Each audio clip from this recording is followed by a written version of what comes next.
In this video, we're going to set up Apollo Twin USB to work with Steinberg Cubase on a Windows computer. If you haven't done so, please install the software before watching so you can follow along. The Apollo workflow gives you a near-zero latency environment by providing input monitoring for all live audio through the Apollo interface, essentially replacing your DAW's software monitor function. This eliminates the round trip from the interface to computer and back again. The direct connection to your audio lets you hear and, more importantly, feel your live performance, complete with incredible real-time UAD processing. You can record and monitor through vintage compressors, reverbs, preamp models, or guitar amp emulations with no latency, just like a classic analog studio. Playback from Cubase is merged with the live sound in Apollo Twin, so your audio is always in sync and host computer latency is completely avoided. Apollo's console application is the key to unlocking Apollo's unique real-time UAD processing capabilities. It emulates the workflow of a hardware console and allows you to monitor your audio, patch in effects, and create headphone mixes, all within Apollo Twin's DSP. All inputs are shown as channel strips that are routed directly to the monitor output, so you always hear sound, unless the channel's fader is pulled down or the channel is muted. The console's faders, mute, solo, and pan only affect what you hear in the speakers and don't affect the audio recorded in Cubase. Audio sent to Cubase originates either pre-insert or post-insert, depending on the position of the insert effects switch on the channel.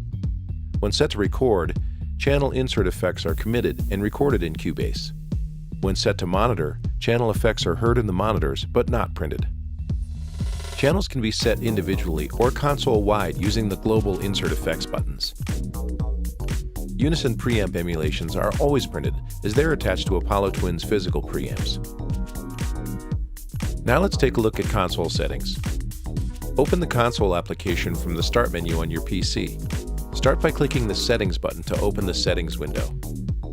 In the Hardware tab, you can set the sample rate, clock source, hardware buffer size, input delay compensation, alt speaker count, and monitor operating level. You also have access to the digital input source and reference level for line outputs 3 and 4.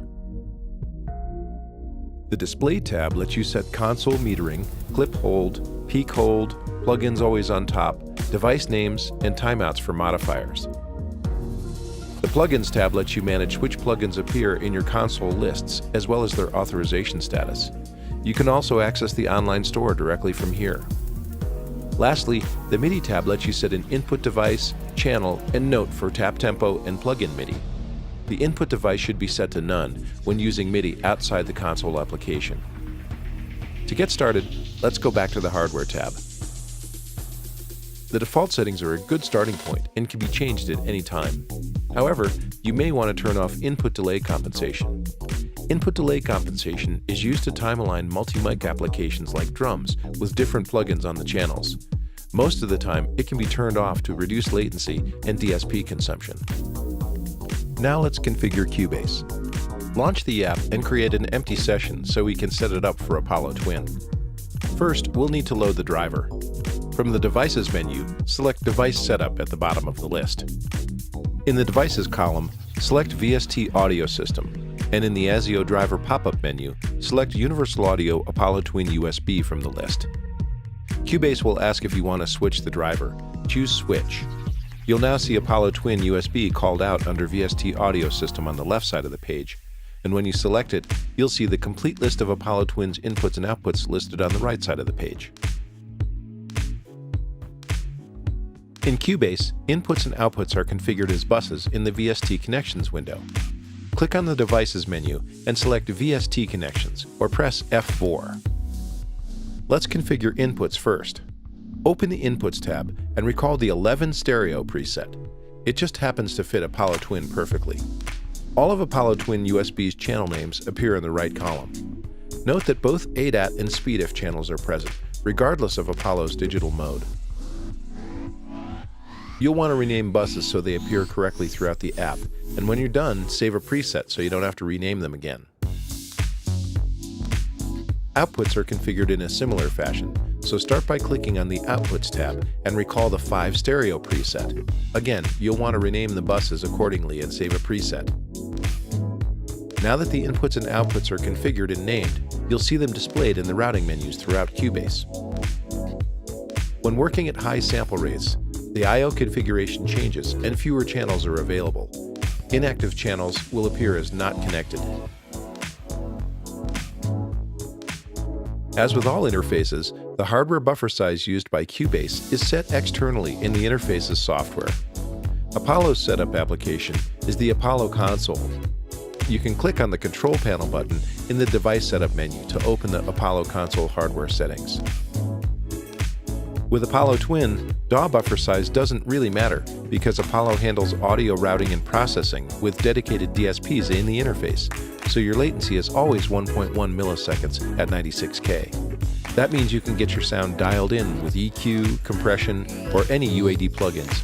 You're free to set up reverbs and effects all in real time without compromising your computer's processing power or suffering the annoying delay common with other interfaces. For better performance with virtual instruments inside Cubase, set the hardware buffer to a low setting like 64 or 128 samples. Low buffers use more of the computer's power, but latency is minimized, and that makes virtual instruments much easier to play. For mixing, you can set the hardware buffer high so the computer has more horsepower to dedicate to the mixing engine. You'll have to experiment to find the best settings for your computer. For now, set the buffer size to 128.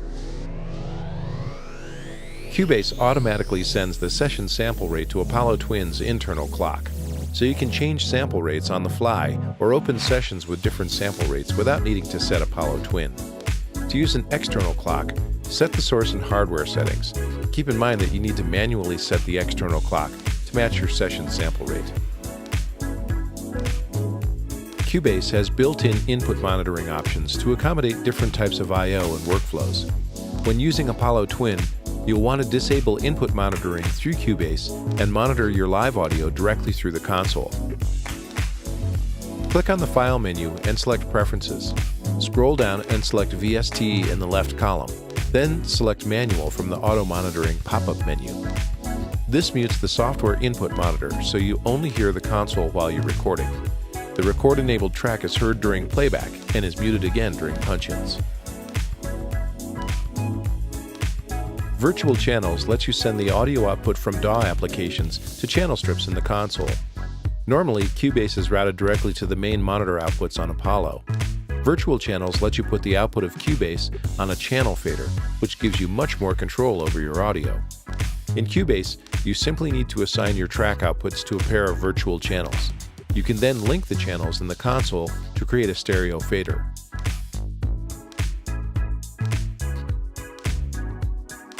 Virtual channels can also be used to add real-time UAD processing to virtual instruments for great sound and feel, and then you can re-record the processed sound back into Cubase with less latency than using DAW inserts. Set the output of the virtual instrument track to virtual channels in the console.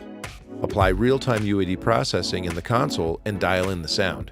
Then create a new track in Cubase, set the input to the virtual channels, and record it, complete with processing. There are several ways to set up your headphone mix in Apollo Twin. The simplest is to set the cue output to monitor. Everything you hear in the speakers is routed to the headphone output. Input levels are mixed on console channel faders, and Cubase playback levels are set in Cubase. You control the overall volume with the big knob on Apollo Twin by setting the output selector to headphone. Another simple method comes for free when you route Cubase's outputs to virtual channels. In addition to controlling Cubase's level with a fader for your main mix, you also have a send which can be used to create a separate blend for the headphones. Set the cue outputs to monitor to use the main mix, or set it to headphones and use sends to build a separate mix. You can also create completely discrete headphone mixes using a combination of console sends and Cubase sends. The Console Recall plugin is used to keep the console's input routing and processing synced to your DAW session. Console Recall takes a snapshot of the entire console and stores the settings when you hit Save in Cubase.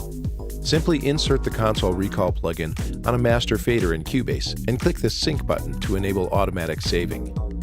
In addition to providing direct access to Apollo's monitor control from within Cubase, it ensures that when you open a session months or years from now, the tracking front end will be exactly the same as it was the last time you opened the session. Of course, Apollo Twin's DSP resources can be applied where they're needed. You can track with real-time UAD processing in the console, and you can also use UAD plugins in Cubase for mixing. When mixing, be sure to disable plugins in the console to free up your DSP. Whether you're tracking, mixing, or mastering, Apollo Twin USB provides the sound quality, low latency performance, and power for all phases of audio production. You'll find more information in current software at uaudio.com.